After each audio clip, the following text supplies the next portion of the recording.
Hello, bonjour à tous. J'espère que vous portez bien et que vous profitez pleinement de votre dimanche. Alors aujourd'hui, on va parler de SIG, on va parler de GIS, Geographic Information System.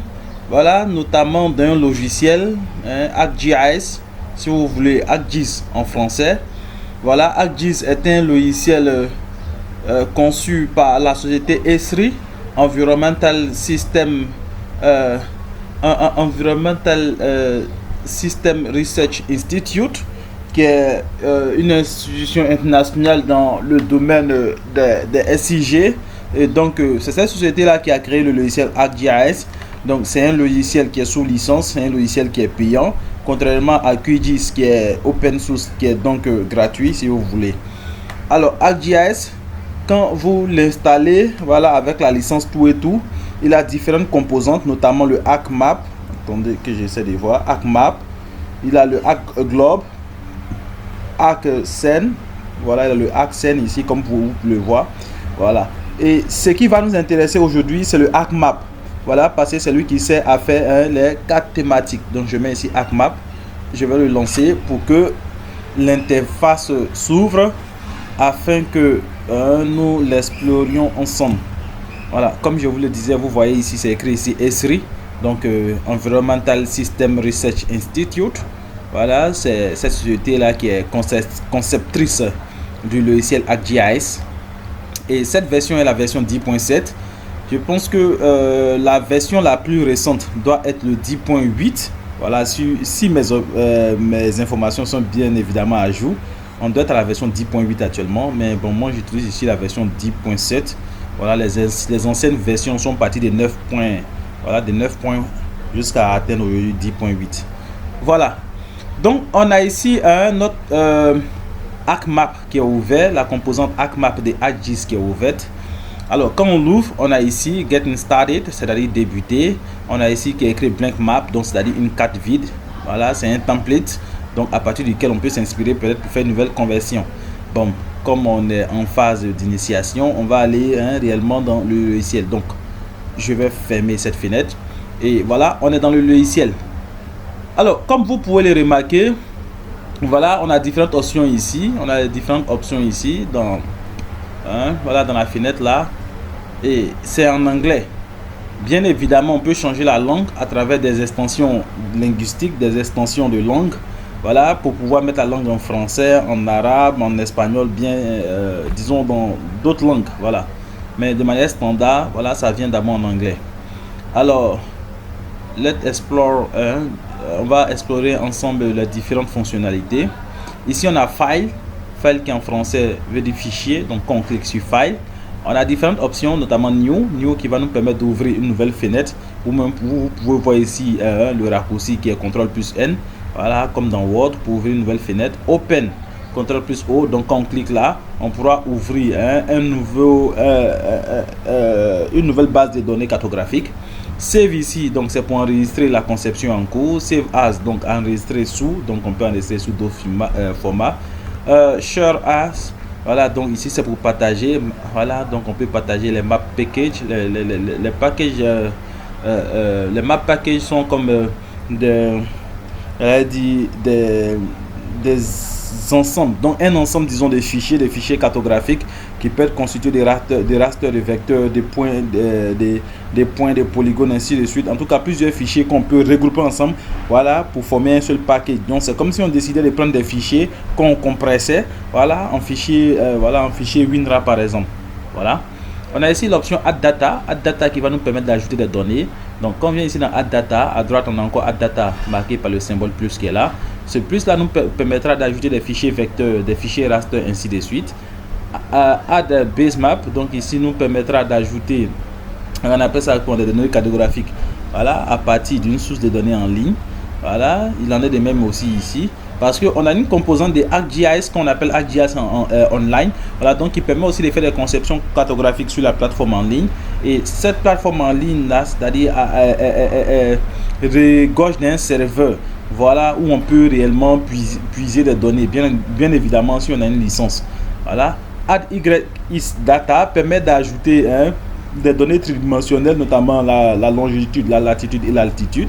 Par exemple, cliquons sur ça comme là, vous allez voir, voilà. Donc, ça nous permet d'ajouter des fichiers, des points, voilà, X, Y, Z, qui sont rien d'autre que la longitude, la latitude et l'altitude. Voilà. Et les autres options en bas sont les options de mise en page, les options d'exportation de la carte, ainsi de suite. Alors, très rapidement, quand on vient dans notre onglet ici, Edit, on va constater que toutes les options d'Edit là ne sont pas en surbrillance et voilà, rien n'est actif. Parce qu'évidemment, le Edit là n'est fonctionnel que quand on a une carte, voilà, qui est en conception, quand on a un fichier qui est ouvert ici. Donc le Undo ici, c'est pour revenir, le Redo, c'est pour, Undo ici, donc revenir en arrière, Redo, c'est pour revenir encore en avant, le Cut ici, couper, copier, passe, coller, voilà, copie spéciale, collage spécial ici, voilà, donc on a tout ça, View ici. Voilà, ce sont les options ici, voilà, de réglage, voilà, data view, donc voilà, donc ce sont les options de visualisation des données, graph, report, voilà, tout ça, rapport, graph, ainsi de suite. Bookmaps, voilà, donc ici sont les options où on peut créer des fichiers, voilà, qui auront des, on appelle ça comment, où on pourra conserver des notes, ainsi de suite.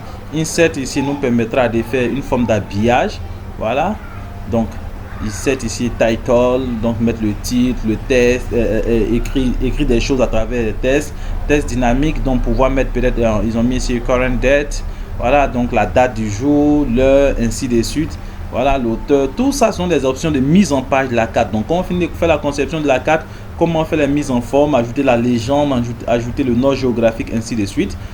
Ici, Selection, voilà, vous pouvez voir, sont des options de sélection, voilà, Selection by Attribute, by Location, by Graphic, ainsi de suite. Geoprocessing, donc sont les options de géotraitement, voilà, des fichiers, l'onglet un peu lent, j'espère qu'il va venir, voilà. Buffer, donc c'est pour faire des buffers qui sont comme des zones tampons, hein, ainsi des zones tampons. Voilà, clip, couper, intersect, union, merge qui veut dire, hein, c'est comme une forme de fusion, voilà, dissolve, c'est dissocier, ainsi de suite.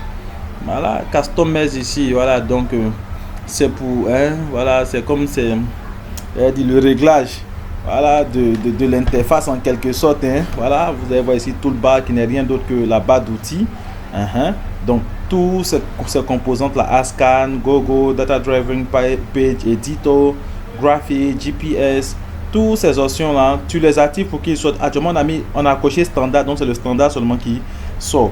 Bah, supposez que par exemple je veuille qu'un onglet ici s'affiche, par exemple je pourrais choisir ici par exemple georeferencing qui nous permet de faire le géoréférencement. Le géoréférencement qui n'est rien d'autre que l'attribution de coordonnées géographiques, hein, voilà, à un fichier qui jusqu'à présent n'était pas projeté dans un système de coordonnées, donc qui n'avait pas de coordonnées géographiques. Donc si je clique sur géoréférencing ici, vous allez voir, voilà, son onglet sort ici. Voilà, mon onglet sort ici et puis je peux le loger ici, vous voyez. Donc ça ne pas surcharger la page, la fenêtre ici, que le customize ici, le toolbar là est caché. Donc quand on a besoin d'une option, on clique seulement sur cette option et l'option s'affiche ici. C'est bon. Extension, voilà, vous êtes sans ignorer que A10 à l'image de plusieurs logiciels comme QGIS ou bien MapInfo, tout ça, voilà, regorge de différentes extensions. Ces extensions là qu'il va falloir par moment installer. Voilà, donc quand on clique sur extension, il va prendre du temps un peu comme ça pour charger. Voilà, et les extensions vont s'afficher d'un moment à l'autre.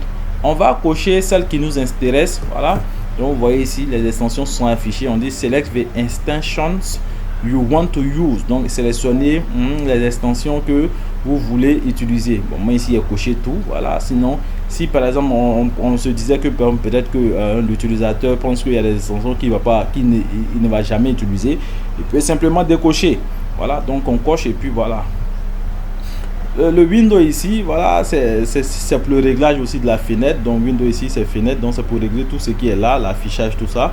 Donc overview, viewer, table content, on voit le table content qui est là, la table des matières, hein, quand on clique ça s'affiche. Voilà, par exemple si ce n'était pas affiché, si il vient dans window ici qui est fait table of content, il va s'afficher, hein. Voilà, on a le catalogue ici. Le catalogue ici, c'est ici. Donc, c'est comme, c'est lui hein, c'est le catalogue du logiciel si vous voulez. Donc, il nous donne hein, les chemins d'accès de tous les fichiers. Voilà, de choses. On appelle ça comment de tous les fichiers qui ont été exploités dans le logiciel ici, tout ça. Voilà, il peut nous permettre aussi de nous connecter à des dossiers de l'ordinateur. Enfin, hein, afin disons d'importer des fichiers voilà de ces dossiers là vers ArcGIS ici. Voilà, on a voilà, d'accord, patientons. Je suis en train de cliquer comme ça sur le Hack Toolbox. J'aurais dû l'ouvrir à partir de la fenêtre Windows, mais bon, il va prendre un peu de temps. Voilà, ça c'est le Hack Toolbox. Attendez, je le referme. Voilà, il est là, donc dans Windows ici. Ah non, il ne s'affiche plus. Bon, c'est pas grave. Donc on a vu le Hack Catalogue, le Search ici, c'est pour chercher, c'est pour évidemment des recherches, des recherches. Voilà, s'il y a des choses qu'il cherche, par exemple, il dit bon, il cherche le table, voilà, table of content. Voilà. Tout ce qui sera lié à ça comme commande, il peut me faire sortir ça ici au fait. Voilà, donc c'est comme ça que lui il marche. Venons voir d'autres fenêtres ici. Je pense que tous ceux qui sont ici là, tous ceux qui étaient ici sont les mêmes fenêtres qui s'affichent, qui se représentent ici encore. Donc le tab of content, catalogue, search. Voilà, le Hack Toolbox. Le Hack Toolbox est l'outil qui renferme hein, les différentes fonctionnalités de géotraitement, voilà, d'analyse spatiale de ArcGIS. Vous voyez, c'est une composante qui renferme plusieurs vraiment, je sais pas si il y a des milliers d'options qui sont ici. Vraiment, vous voyez comment les options on peut les désagréger. Le 3D Analysis Tool, donc l'analyse, pardon, l'outil d'analyse 3D, voilà, jusqu'à Tracking Analysis Tool, Spatial Analysis Tool, par exemple, comme dans ça, Spatial Analysis Tool, Analyse Patterns, Mapping Cluster, ainsi de suite. Data Management Tool, vous pouvez le voir là. Donc toutes ces fonctionnalités là sont là et en fonction de ce que vous cherchez, vous pouvez les trouver ici. Voilà. On précise également que ArcGIS dans ses versions les plus récentes, voilà, prennent en charge des extensions Python, donc des extensions Python. Voilà, donc à partir des écritures Python, on peut lancer ici des requêtes et puis faire du géotraitement. Alors, on va aller un peu dans le vif du sujet. On va essayer d'exporter ici, hein, ou disons d'importer des données ici, des données à caractère spatial. Vous êtes sans ignorer que hein, dans le domaine de SIG, dans le domaine de l'analyse spatiale, on s'intéresse à deux principaux types de fichiers qui sont notamment les fichiers raster et les fichiers vecteurs. Voilà. Les fichiers raster sont des fichiers images, donc c'est une succession de pixels. Voilà, c'est une succession de pixels, une matrice de pixels, si vous voulez. Voilà, une matrice étant définie comme un tableau à n lignes et p colonnes. Donc, un tableau à n lignes et p colonnes. Donc, un fichier raster, c'est une matrice de pixels. Donc, ce sont des pixels qui se sont succédés en ligne et en colonne. Donc, ça forme un fichier raster. Voilà. Le fichier vecteur, lui, j'allais dire, ce sont des formes géométriques.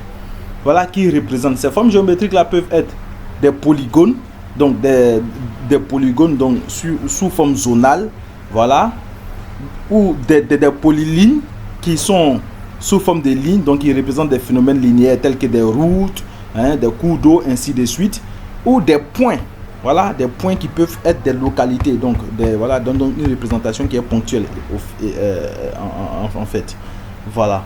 Donc on va essayer de démontrer des exemples par exemple, hein, des exemples disons. Voilà, donc pour ajouter un fichier, que ce soit raster ou vecteur, on vient ici dans Add, voilà, je clique ici et on a mis Add Data, je clique Add Data, voilà, et quand je viens dans Add Data, je vais chercher mon fichier que je vais ajouter. Donc ici, je viens ici dans Connect to Folder. Donc quand je clique dans Connect to Folder, il va me rediriger vers les dossiers de mon ordinateur. Et par exemple, le dossier que moi je vais ajouter se trouve dans mon disque F par exemple. Donc je viens ici dans ce PC, je vais chercher mon disque F. 10F, voilà, donc dans ce 10F ici, voilà, dans le 10F, le dossier où j'ai mes données cartographiques, c'est un dossier qu'on a appelé mapcode, voilà, mapcode copie, voilà. Donc ce dossier, j'ai déjà cliqué sur lui, j'ai fait OK. Voilà, donc le contenu du dossier, ça affiche là, vous pouvez voir le chemin d'accès. On est dans le 10F, le dossier mapcode, donc le contenu du dossier s'affiche là. Vous voyez. Donc quand le contenu du dossier s'affiche comme cela, qu'est-ce qu'on va faire? Attendez que je branche ma souris. Alors j'en profite au passage pour dire que pour la manipulation aisée, voilà, des logiciels de SIG, il faut bien évidemment utiliser une souris de préférence. Il faut utiliser une souris pour pouvoir manipuler de manière aisée les logiciels de SIG. Alors vous pouvez voir ici les fichiers shapefile. Voilà, les fichiers vecteurs ont une extension généralement shapefile. Alors quand un fichier est de type shapefile, il se termine par une extension qui est là, SHP. Par exemple ici on a mis root. Voilà, root tiré de 8 BKE, donc c'est-à-dire root boîtier SHP. Donc c'est un fichier de type shapefile. Vous voyez tout ça ici, c'est shapefile. Mais vous allez voir que les dessins diffèrent. Par exemple ici, bon, je vais ouvrir un dossier SN découpe 2012, donc ou bien région New CI, donc c'est le nouveau découpage des régions en Côte d'Ivoire. Donc je fais double clic, voilà, ça s'ouvre et je viens prendre ici. Vous voyez ces deux fichiers là sont de type shapefile, village en shapefile, CIV région New en shapefile. Donc je prends ça, donc je vais ouvrir la région, le shapefile des régions de Côte d'Ivoire. Donc je prends, je clique dessus et je fais OK, je patiente. Voilà, donc vous voyez on a le shapefile des régions de la Côte d'Ivoire qui est là, et ce fichier là c'est un fichier vecteur. Vous voyez un peu, c'est un fichier vecteur qui est constitué de différentes formes géométriques ici qui sont des polygones. Vous voyez, je peux les sélectionner en prenant celui-là. Vous voyez, voici un polygone qui est sélectionné, voici un autre, voici un autre. Donc ce sont ces polygones là qui sont, j'allais dire, juxtaposés les uns à côté des autres, de sorte à former, voilà, de sorte à former plusieurs, donc un ensemble qui constitue, voilà, le shapefile de toutes les régions de la Côte d'Ivoire. Vous voyez un peu. Et la particularité des fichiers vecteurs, donc c'est un fichier vecteur, la particularité des fichiers vecteurs, c'est que ces fichiers là renferment des données. Donc ces fichiers là sont liés à une table attributaire. Voilà, donc cette table attributaire contient des variables qui renferment des données liées à ces différents espaces. En clair, il s'agit de quoi? Par exemple, voici le fichier qui est là. Donc quand j'ai ouvert ce fichier, donc le voici qui est ici dans la table des matières. Je fais par exemple clic droit, je viens ici dans Open Attribute Table, qui veut dire ouvrir la table d'attributs, la table attributeur. Quand je clique dessus, vous allez voir, voici le tableau qui s'ouvre. En réalité, c'est ce tableau là qui est lié, c'est ce tableau là qui est lié à notre shapefile qui est ici sur l'écran. Vous voyez le tableau. Vous voyez la première colonne du tableau, ils ont mis ici FID, ça veut dire Field ID, donc l'identifiant des différents champs, des différents champs. Donc le shape ici, c'est le type de forme qui est là, tout en polygone. Comme je vous avais signifié, dit que dans les analyses géographiques, on a trois types de formes, trois types de représentations. Il y a les représentations zonales, voilà, donc surfaciques, qu'on appelait des polygones. Donc vous voyez, voilà, donc polygone, voilà, donc si vous voulez, un polygone mathématiquement peut se définir comme une figure qui a plusieurs côtés. Et effectivement, quand vous prenez ces formes géométriques là, voilà, ont plusieurs côtés. Voilà, donc c'est un polygone. On pourrait avoir aussi, si c'était des routes, donc ça va être des traits. Après on va ouvrir un exemple. Ça va être des traits qu'on allait appeler polylignes. Ça pourrait être aussi des villages, donc des points qu'on allait appeler seulement, voilà, donc on allait mettre seulement points, puisque effectivement ce sont des points. C'est bon. Donc on a d'autres informations qui sont là. OSM ID, puisque ce sont des données qui ont été téléchargées à partir des données en ligne OpenStreetMap. Voilà. Boundary, donc les limites. Voilà, administration level, le nom ici, donc le nom des différentes régions. Vous pouvez voir ici Corps, Cavalier, Agnebi, Tiassa, Bafing, Tonkwi, ainsi de suite. Voilà, reference code, layers, ainsi de suite. Donc ici, on pouvait ajouter peut-être d'autres variables. Vous voyez, on pouvait ajouter d'autres variables. Après, on va voir comment on ajoute d'autres variables. On pouvait ajouter d'autres variables et puis renseigner. À supposer que pour chacune de ces régions-là, on ait des informations, voilà, concernant certains indicateurs. Par exemple, peut-être la population, ou bien la densité de population, ou bien le taux de mortalité, le taux de pauvreté. Bref, n'importe quel indicateur, on aurait pu ajouter ici une variable et donc une variable, voilà, donc une colonne et ajouter ces informations. Vous voyez un peu, voilà.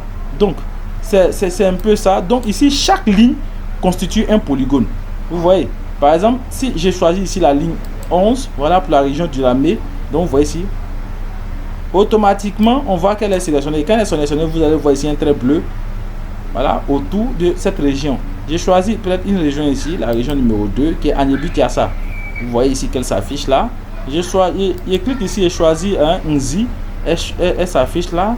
Je clique ici, par exemple, c'est le Bafing. Le Bafing, il est au nord-ouest. Voilà, donc vous voyez qu'il s'affiche quelque part là. C'est bon. Voilà, donc après, on clique ici pour désélectionner. Donc, ça, c'est un fichier de type vecteur. Alors, à l'opposé des fichiers de type vecteur, on a les fichiers de type raster. Comme je vous l'ai dit, les fichiers de type raster sont des images. Ça peut être n'importe quelle image. Donc, ça peut être une carte en image, ça peut être des images satellitaires. Voilà, ça peut être même peut-être des photos. Voilà, donc par exemple, je peux prendre un fichier de type raster. Par exemple, ça va être une photo. Ça peut être une photo par exemple. Je vais voir ici. Je peux voir par exemple. Ça peut être une photo. Je clique. Ça peut être n'importe quelle photo. Bon. Voilà, je vais en profiter même pour montrer aussi une autre astuce, disons. On n'est pas obligé de venir dans Add ici pour ajouter des informations. On peut aller directement, voilà, faire du glisser. Donc si je viens ici, je peux venir choisir une photo. Ça pourrait être peut-être my own pictures. For example, I can choose this one. Voilà, je peux choisir celui-ci. Je le glisse. Voilà, je viens, je le laisse. Il va normalement se charger. Mais vous voyez le message qu'on me dit, le message d'alerte. This following data sources you added are missing spatial reference information. Donc ça dit que la chose, on appelle ça comment, l'image, voilà, que vous tentez de mettre maintenant, mais le fichier que vous tentez d'ajouter maintenant là manque de choses, on appelle ça comment, de coordonnées, voilà, de choses, de références spatiales, manque de références spatiales si vous voulez. Vous voyez un peu. Donc malgré ça, il peut dire bon, oui, ok, je valide. Il s'est affiché, mais il ne peut pas se superposer sur celui-là, parce que le fichier vecteur là a une référence spatiale. Donc ce que moi je viens d'afficher n'a pas de référence spatiale, donc il ne peut pas avoir de superposition au fait. Vous voyez un peu. Il ne peut pas avoir de superposition. Donc lui, pour le voir, pour le visualiser, je suis obligé de venir sur son nom ici et faire clic droit. Et il vient ici sur Zoom to Layer. Quand il veut faire Zoom to Layer, voilà, comme je vous l'avais dit, c'était une de moi-même mes photos. Voilà, donc la photo va s'afficher ici. Mais elle ne peut pas se superposer, voilà, à la région. Donc vous venez sur notre région, on va faire clic droit. Voilà, donc vous voyez ici que généralement, voilà, pour dire les fichiers de type raster sont marqués par des couleurs, donc par des couleurs. Et vous pouvez voir ici, il nous a défini 3 bandes, le rouge, le vert et le bleu. Et vous allez voir ici que lui, il n'a pas de table attributeur. C'est ça aussi l'une de ses caractéristiques. Tu vois, quand on fait clic droit, on ne voit pas ici. L'option Open Attribute Table n'est pas active. Parce qu'il ne contient pas, il n'y a aucune information qui est, voilà, rattachée à cette photo. On peut seulement l'interpréter visuellement, mais il n'y a pas d'information derrière.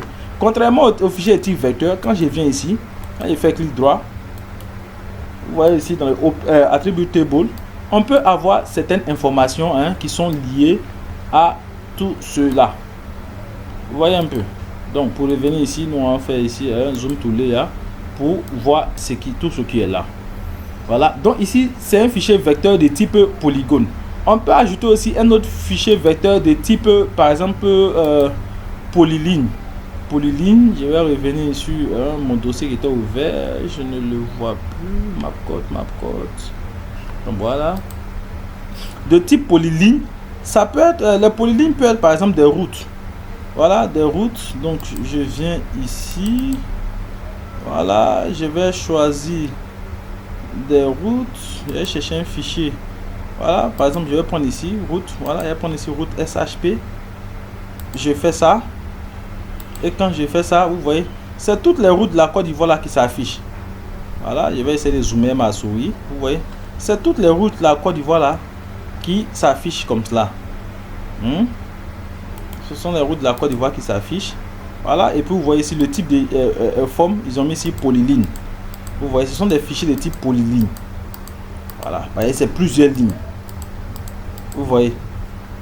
Voilà, donc ça c'est la deuxième forme de représentation géographique. On a vu les polygones qui sont là et les polylignes. Donc vous avez vu que les routes se sont superposées parce qu'elles ont des coordonnées géographiques. Elles ont des coordonnées spatiales. Donc chaque route est partie se superposer, voilà, à la région à laquelle, sur la région disons à laquelle elle appartient, si vous voulez. Vous voyez un peu. Donc on peut ajouter aussi le troisième type de représentation qui sont les points.